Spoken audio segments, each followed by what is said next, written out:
Thank you so much that you are still here in this really great day. I know it's really torturing.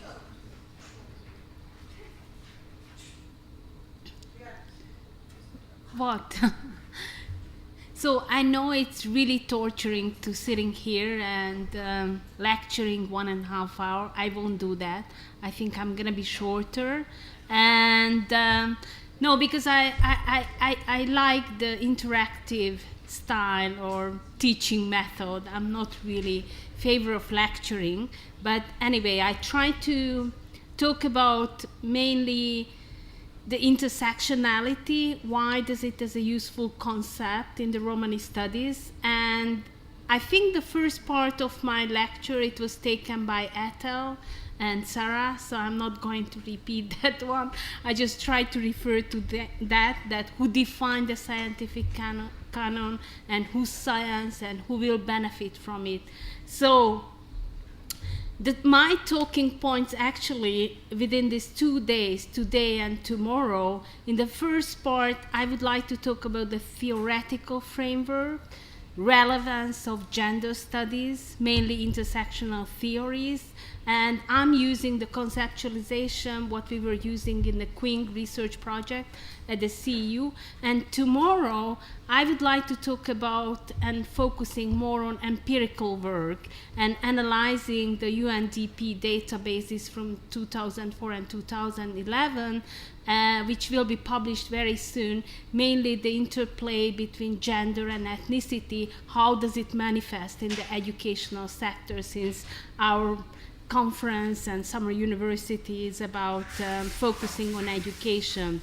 But before that, I still would like to make a reference that what we are doing and what we try to push forward. And there are some questions what I would like to pose as a starting point.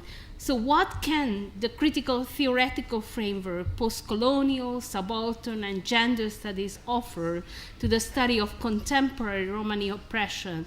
And basically, Sarah and Ethel and also Adrian as well, so somehow using or referring such a concepts which are coming from this kind of schools, such as post-colonial, subaltern, and gender studies. And somehow what we try to push forward to step out from these classical Romani studies and try to broadening the agenda and try to push the borderlines a little bit. And the second question, what I would like to pose, that can critical theoretical framework used as an analytical support to expose the racialized social, economic, and political hierarchy in Europe? And I think it's very important. We were talking about theoretical, conceptual issues as well as methodological issues, that how methodologies can be used in Romani studies, and we have to interrogate that one. And the third question actually is, does critical theories about whiteness, race, and gender offer a deeper understanding of the complexities of Romani emancipation in the multiplied, colonized space of the region? And I'm using actually, and we use whiteness as a concept as well. So I would like to underline, because I'm coming from Hungary, from a Central Eastern European sociological school, and even today it's really hard to talk about whiteness and white privilege. And I think it was very relevational for me to reading American literature or Anglo-Saxon literature about white privilege or the invisible privilege, what many people are, carrying, and does not ever, and they do not really question that how this kind of privilege and power impact the relations with Roma. And certainly race, not in a biological sense, rather as a socially, politically constructed concept, and how does it manifest, and how Roma became racialized in a European social and political discourse. And thirdly, the concept, what I try to explain today or bring for you as an intersectionality, it's coming from gender studies. So, and gender studies as well, it's offering a kind of new way of thinking, new approach to Romani studies. So a little bit, again, recycling, which was already told, that the Romani subalternity, the burden of being other, so the subalternity, that subaltern who has no rights, who are not able to claim their rights, and who are otherized and being other in European academic discourse. And the physical, symbolic, epistemic violence, which is also very important. Like, we know that Roma are facing day by day with physical violence and symbolic violence in terms of this, how they are represented and how people are talking about them. And epistemic violence, the same what Sarah started to talk about it yesterday, that somehow our knowledge is not recognized in such a way and is not included in a canon, in a scientific canon. And the Romani subaltern has been subjected to the disciplinary exigencies of infrahumanity. And this is the same thing, basically, very much what Ethel started to talk about, the shadowing, like shadowing the people. The concept of infrahumanity is coming from Paul Gilroy, who is he's one of the very distinguished scholars, and infrahumanity, that these people are invisible, basically. We don't really want to see them. Of course, we see them as a problem, but we don't not really want to see them as a valuable citizens in our society. And certainly there is a falsely constructed and vigorously recycled imaginarium, as we called with Nidhi Trahan, whom I wrote an article and it was published. And there is a European imaginarium about Roma, and the picture as they depicting them, it's really recycled, as we know, and it's mutated through centuries and ages in European mind. We know these iconic figures as an exotic dancers, musicians, welfare dependents, prostitutes, and thieves. So these are the representations of Roma in various discourses, and certainly these are essentialized iconography of deviants, so they are treated as a deviant group, and we heard about it, many times. Christo was referring that how during the Second World War, Roma has been categorized as a deviant group, and this has a continuation even today, and we can find it even various policy texts and documents. And also Roma, we know that it's a politically constructed category, but people sometimes try to show them as a homogeneous, monocultural group without gender, without class, and other internal different social categories. So it's very easy to homogenize us and talk about Roma as a homogenic group. And certainly, can we make an alternative canon? And I brought excerpts from Edward Said, who is also a very important scholar concerning, post-colonial and subaltern studies, who's telling that one of the major roles today for the intellectual in the public sphere is to function as a kind of public memory, to recall what is forgotten or ignored, to connect and contextualize, and to generalize from what appear to be the truths.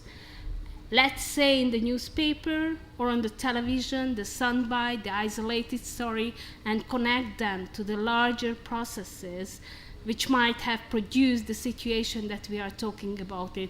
So I think it's very important for us to talk about all kinds of things which are forgotten, ignored by European history, by European social scientific discourse, and to connect and contextualize it and put it in a new framework And of course, there is no such a thing as one truth, but there are alternative readings of the truth, or many variations of the truth, even though that I'm considered to be really slow speaker, but okay.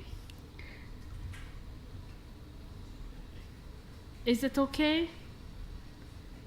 Okay. So, going back to the gender studies and what gender theory can offer for Romani studies, so I brought the term intersectional theories, and so basically the feminist analyst has moved beyond the long-standing critique of the focus on class in classical sociology, beyond the construction of subfield of gender parallel to subfield of ethnicity, disability, age, sexual orientation, religion, toward the theoretical recognition of the importance of the intersection of multiple inequalities. So basically, feminists brought a new concept to go beyond the class issue, because many sociological scholarship, the class has been the central focus of the analysis, and they tried to go beyond, as well as they wanted to challenge the ethnic identity-based political movements, such as the Afro-American movements were. And I will talk about it, that three iconic figures who really coined the term and developed further. And as you see, that there are many, many scholars who already started to work on it, and they are using this concept. And the first one was actually Kimberly Williams Crenshaw, who is a black feminist legal scholar. And I think it's not coincident that the term was coined by her. And basically, she developed the field of intersectionality, and based on her reading, it was not only a critique of the invisibility of black women, but simultaneously a critique of identity politics. So basically, women, black women as such, didn't really appear in a text, in a research. I mean, if you're gonna go back to reading researches, particularly some of the anthropological researches, many times the women's has not much role. Of course, there are some anthropologists. I'm wouldn't like to go into the other side that there was no study about it. But mainly, many times you can see the male-centered focused scholarships and the random male. And the invisibility at the point of two intersecting inequalities is raised as a problem by Crenshaw in her canonical text on intersectionality. This invisibility is regarded as a weakness for the gender equality projects as well as for anti-racist projects. So we see that there is two projects. So one is that the gender equality and the gender movement, gender-based movement, and the other one is the anti-racist, and how these two movements is able to present black women's interest. And basically, I'm using lots of text because I just recognize that the translation is going to be better if I'm using text and they are able to read from there, and probably that slow down the whole process. And basically what she's saying, that gender and race limit black women's access to the labor market, and how a lack of understanding this intersection lead to the marginalization of black women and black women's experience. And so they are not just black, but they are women as well, and how these two categories are intersecting and interplay, and what is the subject position which can be established by these two social categories. And Crenshaw argues that the experience faced by women of color were not subsumed within the traditional boundaries of race or gender discrimination, as these boundaries are currently understood. So basically, she has to coin this concept and showing and making visible the black women's experience. And the second scholar who a little bit took further and go beyond the concept, which was worked out by Crenshaw, her name is Leslie McCall, and she identified 3 approaches in the field of intersectionality: intracategorical, anti-categorical, and intercategorical. So the intra-categorical is concerned to focus on particular social groups at neglected points of intersection in order to reveal the complexity of lived experience within such a group based on Crenshaw conceptualization. Basically, what she's saying is still the same, which was told by or explored by Crenshaw as well, that there are certain groups who are at the points of intersections and of various social categories such as ethnicity, race and class, or even more disabilities, age, and so on, and their experiences and their subject positions basically is ignored or not recognized. And the second one is the anti-categorical, which means, according to her, based on a methodology that deconstruct analytical categories, it prioritizes the destabilization of categories. So basically, all these social categories are not a fix, not a given, rather it's much more fluid and it's much more flexible, and you can't really describe it in such a static way as many times social scientists are doing. And the third one is an intercategorical, and what she's talking about it's provisionally adopts existing analytical categories to document relationships of inequality among social groups and changing configuration of inequality among multiple and conflicting dimensions. This is an important development because differentiating between different approaches of intersectionality, and also what is very important in her case, that with this intercategorical concept, basically she's engaging with a larger structure and engaging with the power in a larger structure. So not just inside the group, but how the group is interacting with the larger structure. It's one step beyond Crenshaw. And the third one, who is also a very iconic scholars concerning intersectionality, Angie Mary Hancock, her critical of the stabilization of categories for analysis, Hancock also builds a typology of approaches to intersectionality, but one different from McCall's. She identifies 3 approaches to the study of race, gender, and class, and other categories of difference. So unitary, which is just one type of social category, multiple, various type of social categories, and intersectional that various social categories which are intersecting. In fact, there is a European scholar, her name is Mieke Verloo from Netherlands, and she's making a differences between multiple inequalities or multiple discrimination and intersectional discrimination, because what she is saying that particularly in a policy text you can read about multiple discrimination, which means that there are various types of discriminations which are going on in a different route and they have no any intersecting position, but the intersectional one which are intersecting and creating a very specific positions. And I think that's one which is very interesting. So what kind of subject positions can be created by that?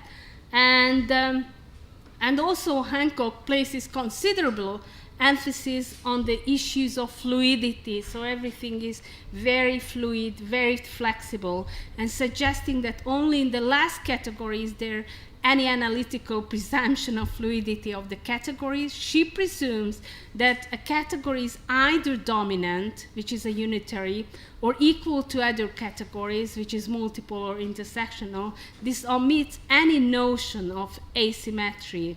And this is a very, very fluid, flexible social categories.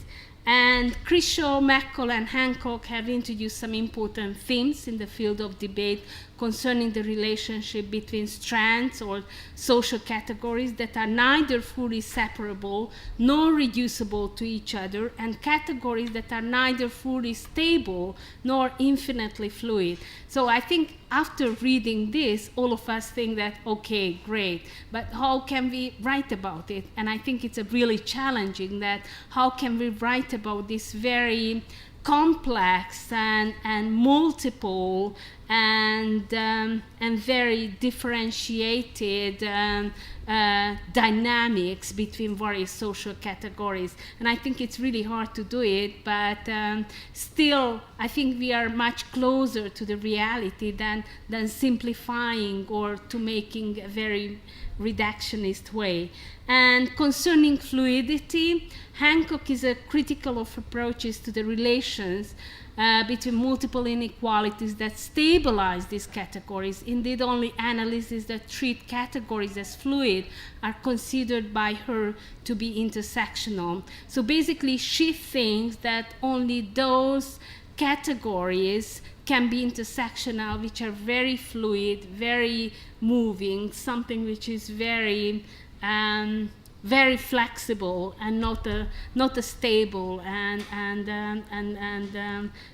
not fixed categories. And there are other writers concerned with difference.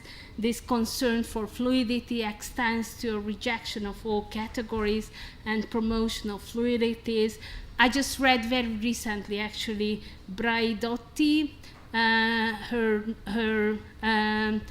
writing about nomadism. She's using nomadism as a concept, which would be, I think, very interesting to use it in a Romani studies, because we know that there is an assumption that Roma is still nomad, and this whole concept of nomadism is coming back. But this concept of nomadism actually is much more. So it's more developed, more progressive. In fact, what she's talking about is that the nomad is one who is a very creative, who are able to make changes from the margin, who is able to see the central from the margin. So basically, if you are intellectually nomad and having a very fluid concept, and you are able to adapt to various situation, that you have the capacity much more to have this telescope and to have a real picture about the situation. I see that you are not so excited about these theories, right? Or are you? Okay. And also talking about intersectionality, I think it's very important to distinguish structural and political intersectionality, as it was worked out by Crenshaw, and basically she analyzed the relationship between structural intersection and political intersections, and she's writing about it that the political intersectionality is basically the agenda setting process. For example, an anti-racist agenda may not include critique of systemic inequities perpetuated by patriarchal policies, which is a gender issues, or similarly, a feminist agenda may fail to address systemic inequities perpetuated by racism. Just think about, like, as an issue of sterilization, like when in that time I was working in the European Roma Rights Center, and we started several research in Slovakia, Hungary, Czech Republic as well. And then the whole issue become discovered by local NGOs that, in fact, even after the changes, there are sterilization and there are forced sterilization against Romani women. The feminist organization who setting the feminist agenda, they try to, they were really reluctant to talk about sterilization. They told that sterilization is a Roma issue, so Roma organization has to talk about it.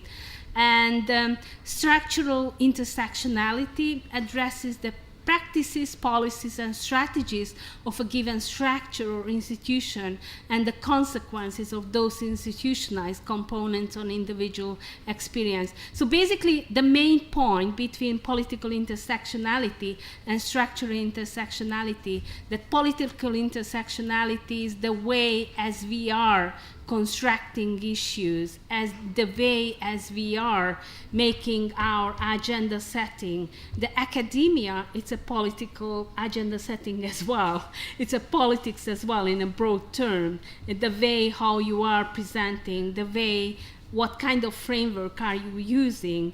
And the structural intersectionality, it's much more analyzing and exploring the structures or institutions and the consequences of the structural racism or discrimination against Roma.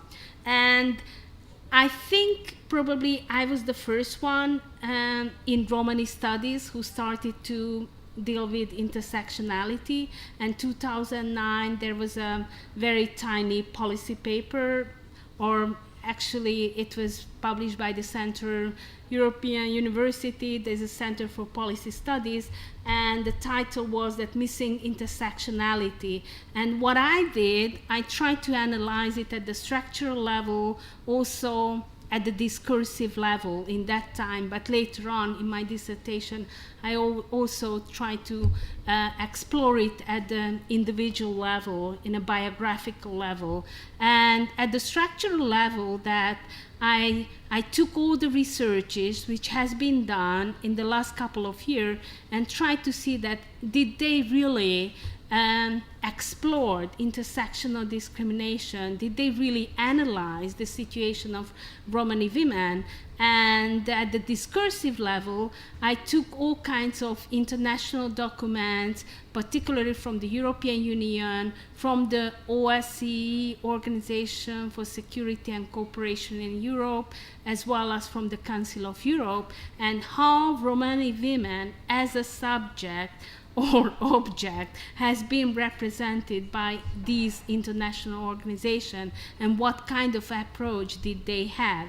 And Alexandra Oprea, who is one of our Romani feminists, one of the questions what she posed, basically, how do we fight for Roma rights without looking at how gender intertwines with racial hierarchy to position Romani women and girls at the bottom of the food chain, below Romani men, whether it is in the marketplace or the home. And I think this is one of the basic questions, that how can we talk about it, this kind of internal gender issues. I'm not saying that every case there is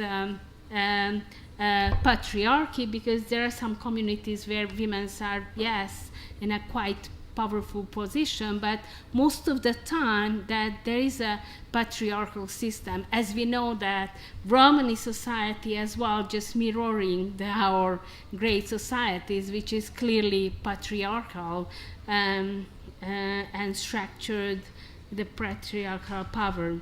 And one of the dilemmas actually which was raised by Romani women activists, that how can we talk about the intra-differentiation? So once gender differences came into focus and Romani women are seen as a group that is confronted by a set of specific problems and may at times have different needs from Romani men. So it was a real concern. How can we talk about it, and how can we appear on the public sphere without making this intra-differentiation as an explicit issue? And one of the second dilemma was confronting Romani women activists, as they attempt to argue from a position that looks at the intersections of racism and sexism is the danger of further stigmatizing the group by exposing intra-group hierarchies. We know this as well, and many of us, particularly who did a lot of activism as well. So how can we talk about certain issues without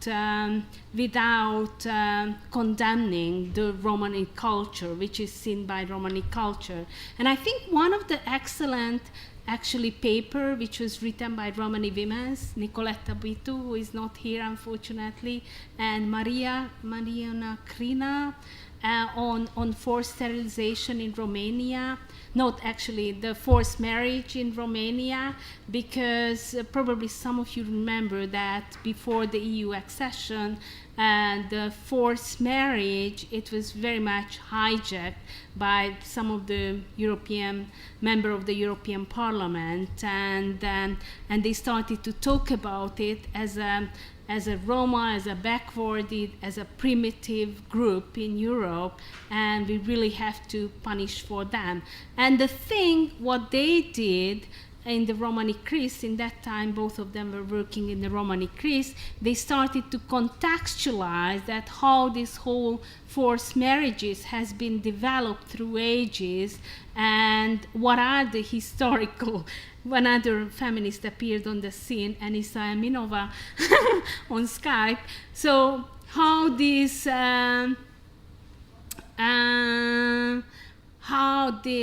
issues has been shaped by historical, social, and political forces, and I think it's a quite important, and basically that's what we try to do as well, contextualize, as I already used the side words as well, contextualize the various social processes and connected these isolated stories and integrated into the mainstream system. And also, I think something which is a further research agenda, I think it would be very important to see that what kind of privilege of intersectionality exists, and exclusion/inequality of intersectionality, because when Ethel is talking about it, that like talking about post-colonialism and reproducing this kind of elitist discourse, and how we know that we are in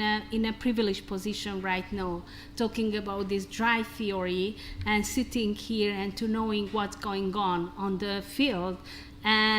But I think it's also important to create this kind of meta language as well, and to contextualize the daily struggles at the individual as well as at the collective level, but also exposing the privilege of intersectionality, because certainly there are such a thing. So if you are coming from a very wealthy family, you are even your gender makes you very privileged in a certain political and social circumstances, and taking into account that what kind of education you have. So certainly it's a privilege of intersectionality which has to be exposed as well. So why intersectionality is a novel, or can be an empowering conceptual frame, because I think it's really offered a kind of new language for Romani women activists, and really intersectionality and the accompanying notion of multiple discrimination have offered a language for Romani women activists to speak about their experiences with both racism and sexism, of which they have become aware as members of the Roma movement, and in their interactions with majority women's movement emerging in different countries. And I think it's also what we would like to establish, the bridging the Romani studies and create a bridge between Romani studies and mainstream studies. Certainly, gender studies is still not so mainstream, but I think using such a concept which is used by mainstream social scientific discourse can establish a link and also position the Romani issues in social scientific discourse. And I would finish here and continue tomorrow with much more empirical and lively stuff. Thank you.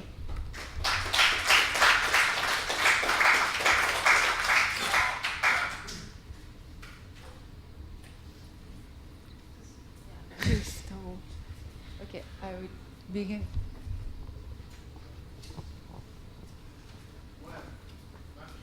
But you are always the first one, so it's time to change a little bit.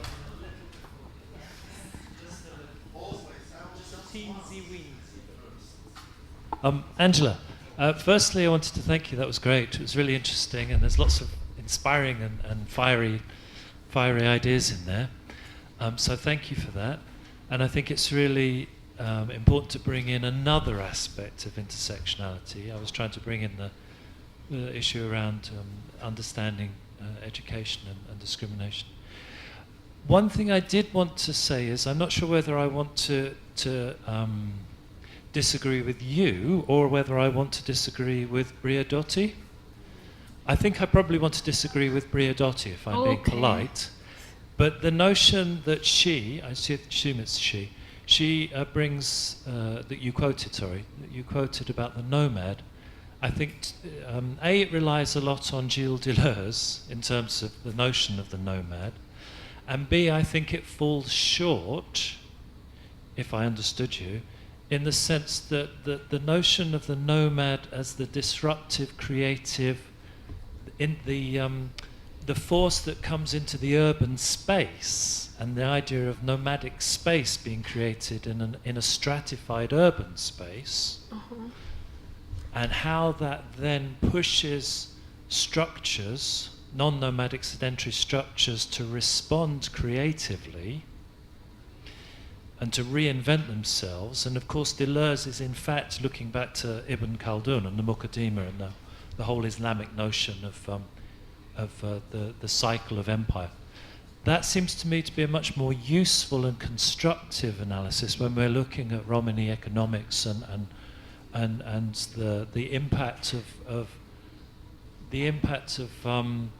the gypsy as nomad on sedentary culture in a positive way, how we can see a positive way. So I think I might disagree. If I misunderstood, I apologize, but that would be my comment. I think I agree with you. I think it would be a kind of subversion of the term of nomadism, but in a very positive way, in a very distractive and creative way. Distractive in a sense that it's making a space. It's making more space for discussions and visibility of the issue. I think we are on the same page. Thanks.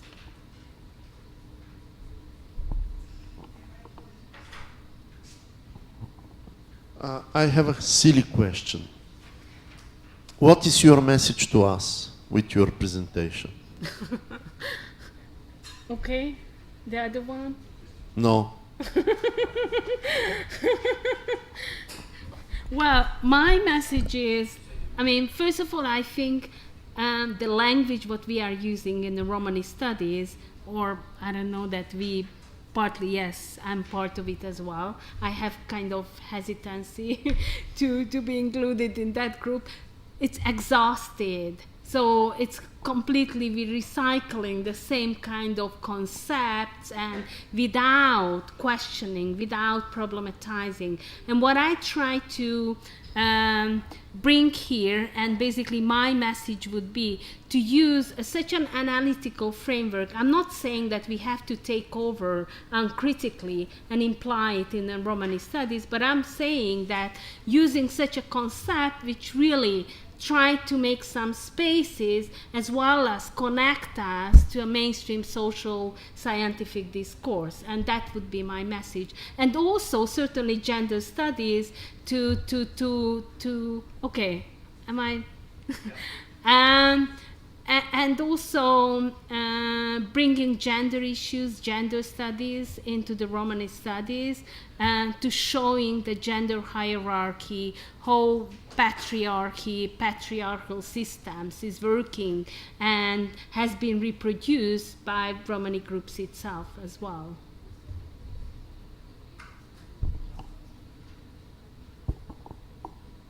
Hi, Angela. Thank you so much. That was terrific, and I think it's really important to do a kind of genealogy of intersectionality and where, what are the possibilities, where it's gone and where it's going in Romani thought, in Romani feminist thought. I'm actually going to follow up from Adrian, because what I was thinking. So I know we both sort of said, well, Bradotti's. We both disagree with Bradotti quite, or at least I do quite deeply. I can't speak for Adrian's intensity of disagreement. But I do think that there might be something productive in Deleuzian thought, and I guess this is a question. So my colleague, Jasbir Poir, who wrote this book called Terrorist Assemblages, where she's looking at queer theory, like queer nationalism, homo-nationalism, as a way of kind of reinforcing particular notions of the nation state, right? But she also provides a kind of critique of intersectionality drawing on Deleuze, and talks about assemblages, or dispositif, as Deleuze would say in French. And so I was wondering, I guess in some ways,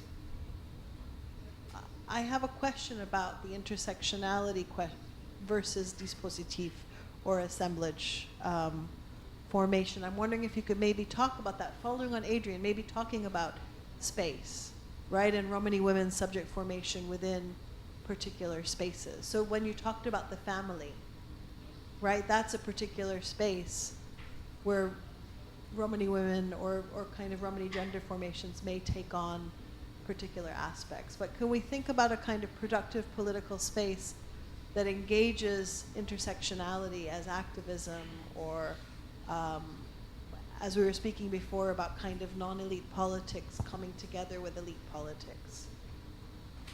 Is that crazy? I'm sorry. No, it's not. I'm thinking about it. Yeah. But yeah, I think I understood you. So going back to the Bradiotti, so certainly what I try to say that we can use this concept in a very creative way. I'm just repeating myself what I already told. So, but intersectionality certainly should be explored in a specific context and in a specific space. And the question is that how can we engage in certain political activism or political, right? That's what you, in a very productive way. And if you think about it, that when I was talking about the feminist agenda and the anti-racist agenda, and I think one of the questions is that how can we create an allies between feminist movement and anti-racist movement? And I think one of the issue. And the other thing is, if you see the political participation of Romani women in the last couple of years, actually, Romani women has been quite successful and creative. So it's a very interesting that why political parties are taking Romani women in order to represent the Romani nation. Of course, there are many symbolical reading of that, and also we know that the political parties need structurally Roma as well as need structurally women. Particularly if these two kind of things is coincide, that's the best thing, hooray. But the point is that how these women are using consciously these kind of political spaces, how do they use in order to reveal Romani interest or Romani politics or Romani issues in the mainstream politics. And I think it's also a question for us as a scholars or activists as well, that what kind of internal dialogue do we have with women's and women activists, and how can we transform all these beautiful theories and concepts into reality, how it can be implemented. And I think it's very much depend from us as well to make it more understandable and to transform it into tactics and strategies as political strategies as well. You wanted to say something? Other question? Or comments?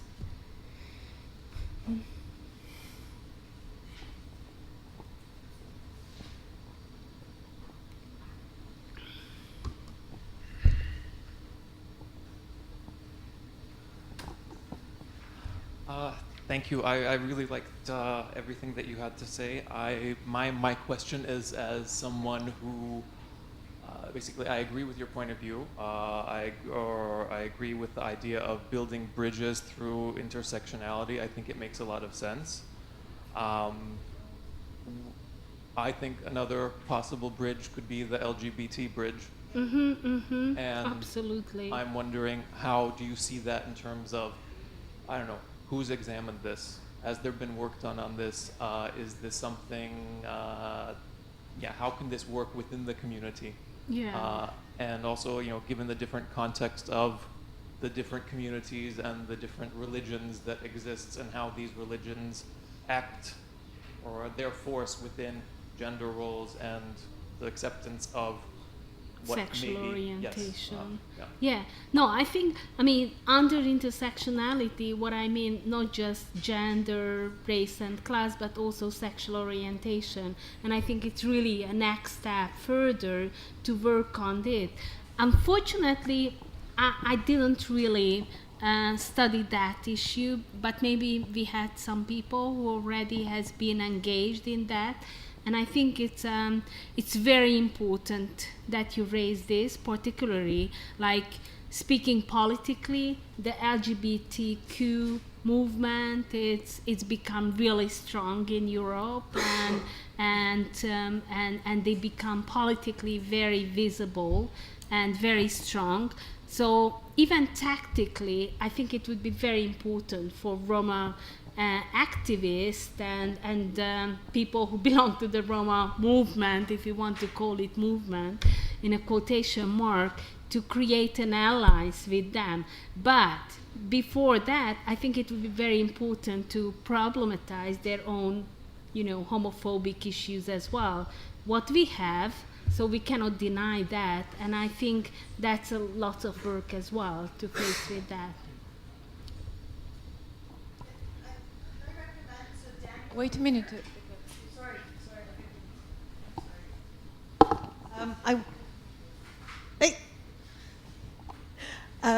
I wanted to recommend Daniel Baker, the artist whose work I had shown earlier. His master's thesis is on queer Romani men. Great. And he did ethnographic field work. And then also, I've written sort of very shortly, not about homophobia, but actually making an argument that Romani communities are actually less homophobic than Gaja communities. So, to say what does it mean to assume that as a Romani community or as a Romani formation we're homophobic, and I talk about queer gypsies. So I don't know if, but there's not a lot and it needs to be done. Yeah. And I think that it's not just an alliance question. Some of the most amazing activists that I know of, and I'm thinking, of a few, are, queer Roma. So, how then within our community, to assume that somehow it doesn't exist or that we make alliances with other communities, I think is really important for us to shake up as activists and as feminists. Yeah, and I think still it would be important to talk about it, because like in Hungary, we know that there is this silence knowing that people who are bisexual or whatever sexual orientation do they have, but it's not really revealed in the public. So everybody knows that's okay. So in that case, it's really true that we are quite tolerant, but I think it would be important to talk about it and to make this at the very conscious level as well. Or maybe not. I think yes. What did you say, Adria? Sorry, I was just suggesting that you can't actually generalize. There are very conservative Romani communities, and Sweden springs to mind, where homophobia is deeply embedded. And then there are others, like the British Romanichal community, for example, or the Turkish Romanlar, where there is a tolerance about sexual identities and a fluidity. We're back to fluidity. But I think one has to be very careful about making claims to tolerance or intolerance. Yeah. They must be very contextual. No, you're right. Thanks. One more question? No, hi, it's a question. I'm taking advantage of the fact that Mabula is doing the translation right now, not me. Oh, you are one of the translators. I don't know if you're going to address this tomorrow more, but in France, we have a history of governments and NGOs really wanting to help girls from underprivileged areas. And particularly from the banlieue, so from the suburbs, where there is a lot of immigration. And the outcome, I feel, is a stigmatization of the men. And there are many programs to help women get jobs. There are many initiatives to help women emancipate and so on and so forth. But there are no programs to help the men who face more police discrimination, who can face a lot of unemployment from between the ages of 18 and 25, especially if they don't have degrees. There's a sort of using women against the men of the community, which is very difficult. Also, for instance, the minister in charge of women affairs, of course, is of Moroccan descent in the government. It's a kind of subtle message, you know? Yeah. And they always say, oh, we have a Moroccan woman, double minority, as though that was a good thing, when in fact that's because we don't want a Moroccan man in a place of responsibility. So I don't know if you will address it tomorrow, but I feel, my impression is that Roma women, there's a big emphasis on supporting Roma women, helping Roma women get education, helping Roma women emancipate. How does one make sure that that does not, in fact, divide the communities to that extent, or hurt the communities even more, because there's no respect for the men either anymore in the community, for instance? Or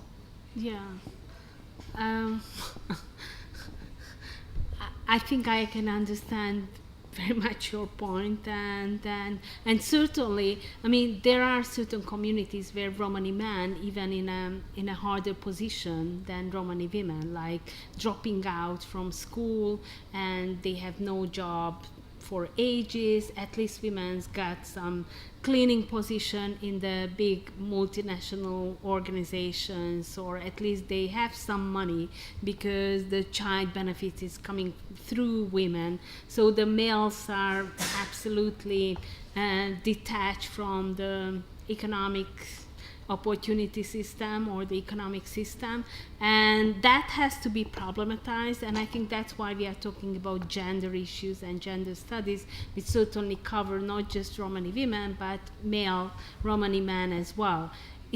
We have to work on it. I'm not saying that we are, in an absolutely great position right now, because I think more work has been done on Romani women than men right now, and certainly that's the result of the mainstream gender issues as well, which made probably more work on women than male. And also, if you see the statistics concerning education, health issues, unfortunately, Romani women are in a worse position than men, or the employment as well. Like if you see at the macro level, I'm not talking about the very micro community where men are probably much more marginalized, but at the macro level, women are still in a worse position. And also, I mean, you know, first there's a pattern what we are following, like women's organizations, the issues which has been taken by women's organization, certainly the same issues going to be appeared on the agenda. And also, we don't have to ignore that the international organizations such as World Bank, UNDP, European Union, they really have this message and they prefer to support Romani women, and that's part of the big international organizations' politics, which can be discussed again and problematized. But that's a very important point. Thank you so much. Okay, so if there is no more question or comment, Thanks. thank you very much, Angela. Thanks. And